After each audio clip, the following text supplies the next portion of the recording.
जाने समझे ज्ञान वास्तुशास्त्र का, पृथ्वी अग्नि जल वायु स्थान कहाँ आकाश का। ओम वास्तु पुरुषाय नमो नमः।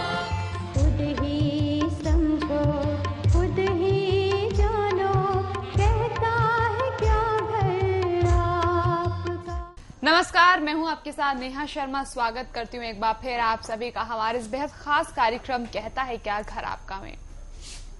ज्यादा कुछ ना बोलते हुए आप अच्छी तरह जानते हैं कि हम यहाँ पर पिछली बारी हमने नैऋत्य कोने की बात की थी, तो अब बारी आती है वायु की। तो चलिए वायु के बारे में ज्यादा और जानकारी पाने के लिए स्वागत करते हैं वास्तु एक्सपर्ट मिस्टर महेश ज्ञानी जी का। ज्ञानी जी नमस्कार। नमस्कार। इससे पहले कि मैं आपसे ये पूछूं कि वायु में अगर कटा हुआ हो तो क्या होगा, कहाँ सोना चाहिए, पानी की टंकी होनी चाहिए नहीं होनी चाहिए, टॉयलेट बाथरूम होने से क्या होता है, किचन होने से क्या होता है, सबसे पहला क्वेश्चन ये सब कुछ हटा के वायु की महत्वता के बारे में बताइए कि वायु कौन आखिर है क्या। 5 तत्व पर आधारित शास्त्र है। बिल्कुल। पृथ्वी जल अग्नि वायु आकाश। तो वायव्य मतलब हम कहेंगे कि earth water fire air and space. तो एयर जो है, वायु जो है वो एक एलिमेंट है, हवा का एलिमेंट है। ठीक है। हवा जो है वो चलित है, स्टैटिक नहीं है। मतलब आप कभी भी ये नहीं महसूस करोगे कि हवा स्थिर है, हवा हमेशा चलती ही रहती है। तो वायु की ये प्रकृति है कि वायु चलती ही रहती है। ठीक है। आज मैं आप लोगों को एक नई बात, अच्छी बात बताता हूं जी। वायु कोने में एक प्लैनेट भी है, और ये प्लैनेट कौन सा है? चंद्र। चंद्र को हम कहते हैं माँ, और मन का वो कारक है। और सूर्य को हम कहते हैं पिता। ठीक है। यूं तो कहने को हम सूर्य को पिता कहते हैं और चंद्र को माता कहते हैं, लेकिन अगर आप गौर करोगे तो जितने भी हिंदू हैं वो चंद्र को माता कहने के बावजूद चंद्र का पूजन नहीं होता है। साल में एक बार होता है दूज का चांद, जब हम छत पे जाके चंद्रमा की पूजा करते हैं। बाकी 364 दिन हमारे चांद की तरफ हम देखते भी नहीं है। सही है। चांद की पूजा कौन करते हैं? इस्लाम धर्म के लोग। ठीक है। तो इस्लाम धर्म के लोग जो हैं, उनका जो मन है, उनका जो मनोबल है, वो बहुत ज्यादा स्ट्रांग मिलेगा आपको हिंदुओं से। हम लोग चंद्र को मां मानते हैं, लेकिन हम उसका पूजन नहीं करते हैं। इसीलिए आपको बहुत ज्यादा हिंदू लोग मायूसी में दिखेंगे, हंसने की उनको बड़ी कठिनाई होती है। ऐसे में चंद्र की पूजा करना, चंद्र के दर्शन करना आपके लिए अच्छा माना जाएगा।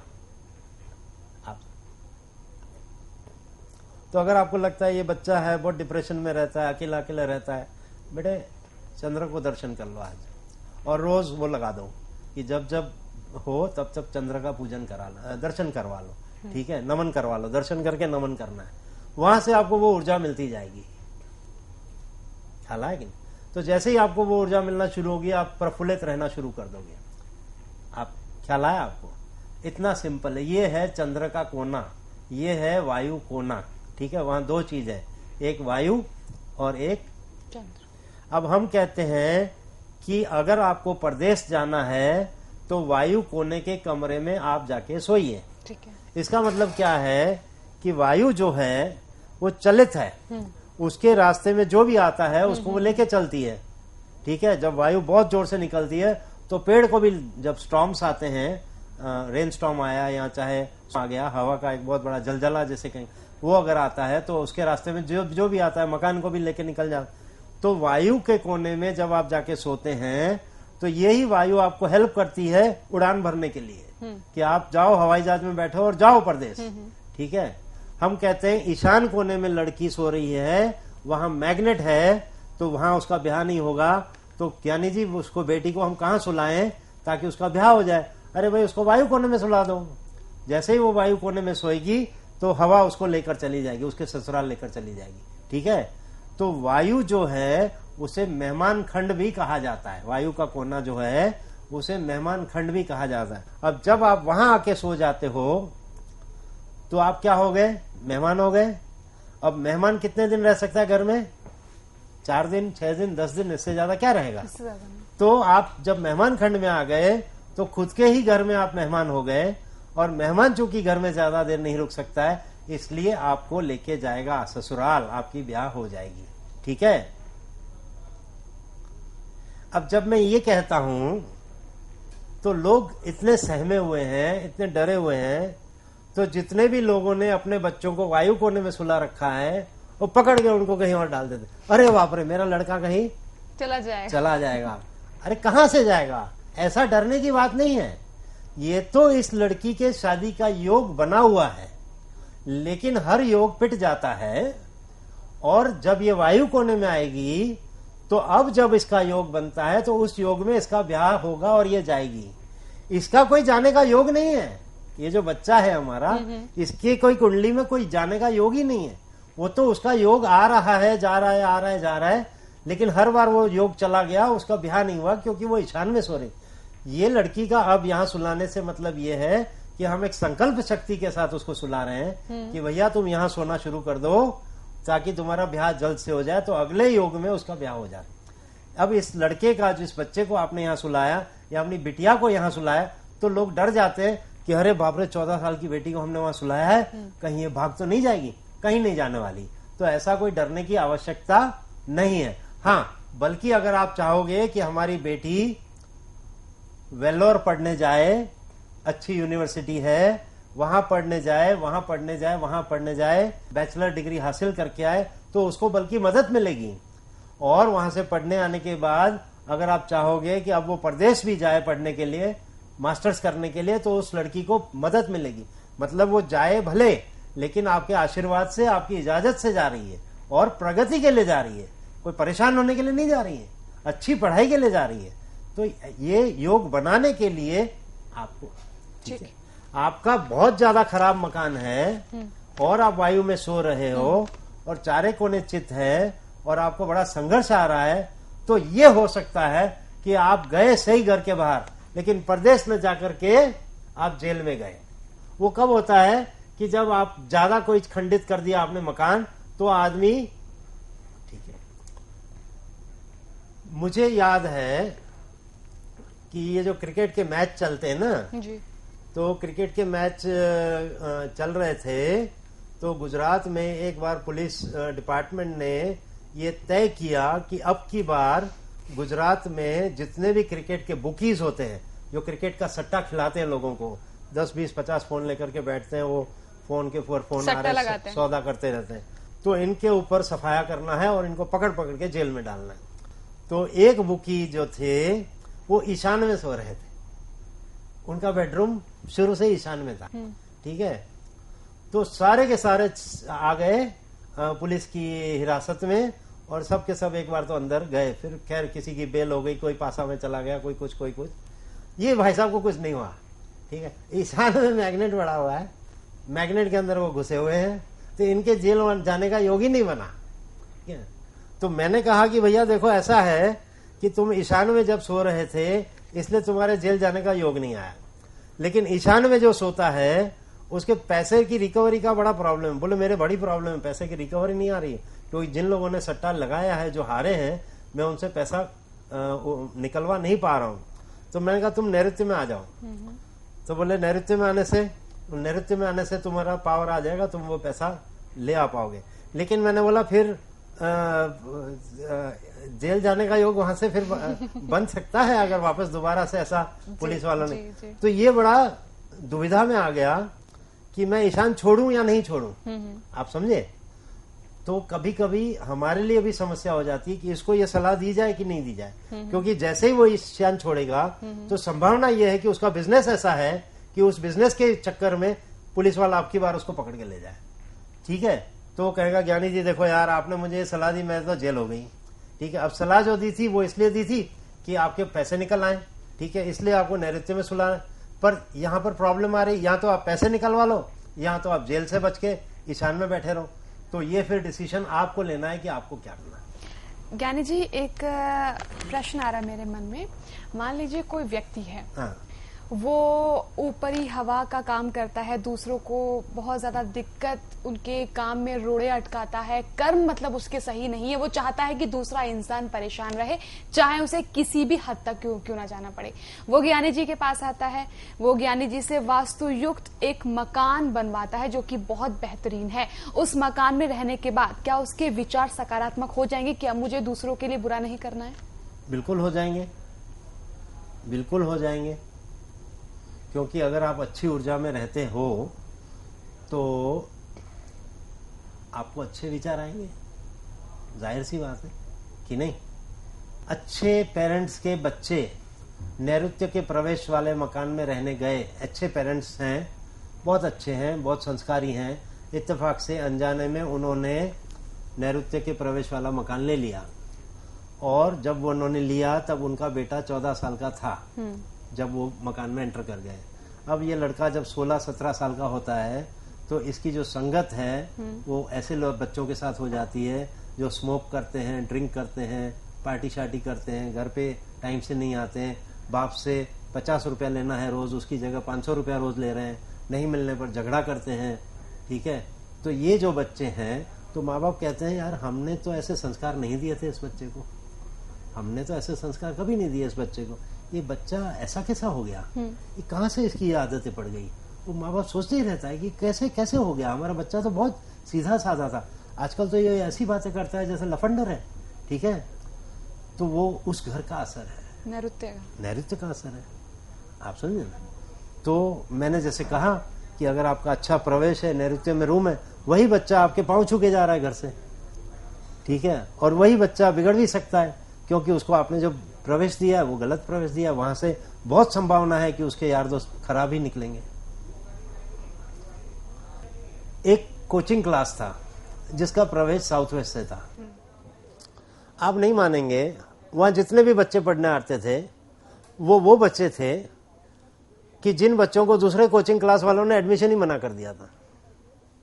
नहीं भाई, ये ना आए तो अच्छा है, ये पूरे दूसरे बच्चों को खराब करेगा, ये ना आए तो अच्छा है, दूसरे बच्चों को खराब करेगा, ये ना आए तो अच्छा है, दूसरे बच्चों को खराब। तो जिन जिन बच्चों को एडमिशन नहीं मिल रही थी वो बच्चे खुशी खुशी नैऋत्य के प्रवेश वाले क्लास में जा रहे हैं। और पता चला कि वहां साइकिल मोटरसाइकिल पार्किंग की वहां से शुरू होते हैं झगड़े कि अंदर तक वो झगड़े जा रहे हैं। क्योंकि आप वहां 4 लड़के खड़े हैं 12th स्टैंडर्ड के, साइकिलें आड़ी टेढ़ी पार्क कर रखी है, कोई 45 साल के भाई साहब आते हैं, अरे बच्चों जरा तुमने साइकिलें ठीक से पार्क नहीं कर रखी है, जरा ठीक से पार्क करो तो यहाँ 2 गाड़ी और पार्क हो सकती है, ये क्या टेढ़ी मेढ़ी लगा दी, तो क्या गलत कहा, और वहां मारामारी शुरू। ठीक है, मतलब आपने बच्चों ने बुजुर्ग को किसी बुजुर्ग के साथ हाथापाई कर ली, जो अच्छी बात नहीं है।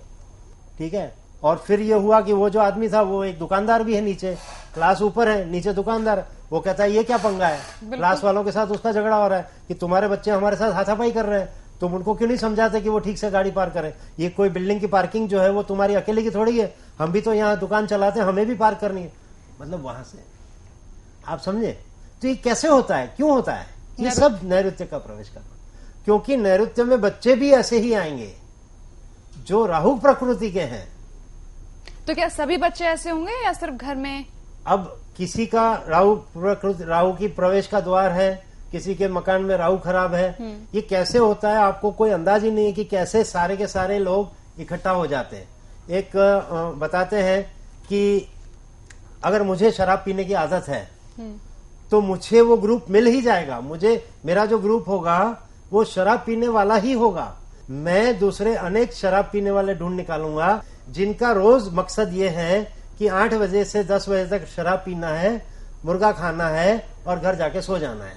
तो अगर मैं शराब का आदी हूं और अगर मुझे बाहर शराब पीने की आदत है, बाहर खाना खाने की आदत है, तो मुझे वो 6 दोस्त हमेशा मिल जाएंगे जिनकी भी वही रिक्वायरमेंट है कि 8 से 10 उनको भी शराब पीनी है और खाना खा के घर जाना है।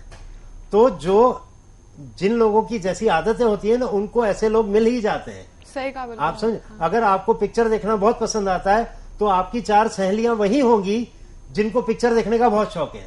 अगर आपको शॉपिंग की बहुत अच्छी आदत है तो आपकी 4 सहेलियां वही होंगी जिनको शॉपिंग की आदत है। आप समझे, अगर मुझे जुआ खेलने की आदत है तो मेरा ग्रुप वही होगा जिनको जुआ खेलने की आदत है कि कभी भी फोन करो और हाँ तत्पर है। ठीक है, तो हर कोई आदमी अपनी पसंद के हिसाब से उसको ग्रुप मिल जाता है। तो जो नैऋत्य वाले, जो प्रवेश वाले, आवास वाले लोग होते हैं, उनको सारे ये लोग मिल ही जाते हैं। अब फर्ज कर लो कि एक फैक्ट्री है जी। वो उसके अंदर दोष है और ये फैक्ट्री आने वाले 7 साल में बंद होने वाली है। जी। अब इस फैक्ट्री के अंदर 25 लोग हैं जो मटेरियल सप्लाई करते हैं।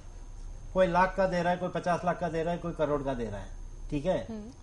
इत्तेफाक से आपको जानकारी दे दूं कि जितने भी लोग इस फैक्ट्री के साथ जुड़े हैं जो आने वाले 7 साल में बंद होने वाली है, ये सब वैसे भी वास्तु दोष वाले लोग इकट्ठा हो गए।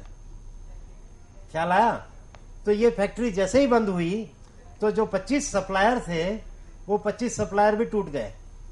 अरे यार, हमारा तो 50 लाख फंस गया, अब तो पता नहीं कब आएगा। अब हमारे मांगने वाले हमारे पीछे पड़े। अब ये फैक्ट्री का वास्तु देखोगे तो ये खराब है। अब ये 25 लोगों का जब वास्तु देखोगे तो वो भी खराब है। लेकिन सबसे अच्छी जानकारी वाली बात यह है कि मोटे तौर पे ये फैक्ट्री और इन 25 लोगों का वास्तु एक ही होगा। मोटे तौर पे ये सारे वहां इकट्ठा हुए हैं डूबने के लिए। अच्छा। हाँ। अब जब आप ये 25 लोगों का वास्तु चेक करोगे ना, तो आपको उसके अंदर सिमिलैरिटी ही मिलेगी। मोटे तौर पे ये 70% एक जैसे मकानों में रहने वाले लोग हैं। ये सारे इकट्ठा हो गए हैं डूबने के लिए। ऐसा होगा। ये बहुत रिसर्च किया हमने तो इतना रिसर्च कर लिया है कि मतलब आप उसका अनुमान नहीं लगा सकते। हमने एक बिल्डिंग का निवारण किया जी। और हमने उस बंदे से कहा कि तुम इस बिल्डिंग में से 3 महीने में निकल जाओगे। हाँ। 3 महीने के बाद वो आया, बोला बॉस कुछ फर्क नहीं पड़ा। मैं कहा क्या बात करते हो? बोले सच कहता हूँ, कुछ फर्क नहीं पड़ा। एक खाली दुकान बिकी है 25 लाख रुपया, लेकिन 25 लाख में मेरा खड्डा नहीं भर रहा है। मुझे पता नहीं कितने करोड़ चाहिए, तब मैं इसमें से बाहर नहीं। पूरी बिल्डिंग यूं ही पड़ी है। मैं कहा यार ये हो नहीं सकता है। मैंने गुरुजी से अर्जी लगाई। मैं कहा ये क्या हुआ, क्यों इसका काम नहीं बना? 15 दिन के बाद एक आदमी ने मुझे फोन करके बुलाया, अनजान आदमी था। उसे नहीं मालूम है कि मैंने इस बिल्डिंग का काम किया है। मुझे भी नहीं मालूम है, कोई कांटेक्ट नहीं, कुछ नहीं जी। इस आदमी ने बुलाया, मैं गया इसके घर। नैऋत्य की एंट्री, सिर का हिस्सा ईशान कोना पूरा कटा हुआ, ठीक है, और व्यवस्था गड़बड़। मैं गया, मैं कहा जी आपका ऐसा है, ऐसा है, ऐसा है, पैसे फंस जाएंगे, फला फला फला। बोले ज्ञानी जी आपको इसीलिए बुलाया है। ठीक है जी। बात में उन्होंने कहा कि मैंने अपना रुपया उस बिल्डिंग में फाइनेंस में लगाया है। मतलब उस बिल्डिंग के बिल्डर को मैंने 75 लाख रुपया दिया है फाइनेंस की हैसियत से, वो मुझे नहीं दे रहा है, मैं बहुत फंसा हुआ हूं। अरे बाप रे, मैंने कहा इस आदमी का उस बिल्डिंग में लगा हुआ पैसा। तो मैं कहा कि यहाँ का निवारण करता हूं, क्योंकि वहां अगर माल बिकेगा तो जाहिर है कुछ पैसा इसके पास आएगा। हाँ। लेकिन इसका वास्तु दोष ऐसा है कि यहाँ पैसा आना ही नहीं चाहता है। चलो अब इसका वास्तु दोष दूर करते हैं, तो इसका वास्तु ठीक होगा तो वहां माल बिकेगा, इसका पैसा वापस आएगा। ठीक है, क्योंकि ये आदमी उसके साथ कनेक्टेड है। अगर आप भी पूज्य दादाजी का आशीर्वाद प्राप्त करना चाहते हैं तो स्क्रीन पर दिखने वाले नंबर पर अपनी समस्या या रोग बताकर परम गुरु का आशीर्वाद प्राप्त कर सकते हैं। ये सेवा निःशुल्क है। हमारा पता है Vastu associates, 65 Sampat Rao colony, RC Dutt road, Vadodara, Gujarat. हमारे कॉन्टैक्ट नंबर्स हैं 09879108651, 525354, 08980005761, 626364, 09925048011। हमारे फोन नंबर है 026523541112। हमारा फैक्स नंबर है 026523541113। हमारी ईमेल आईडी maheshgyani@yahoo.com।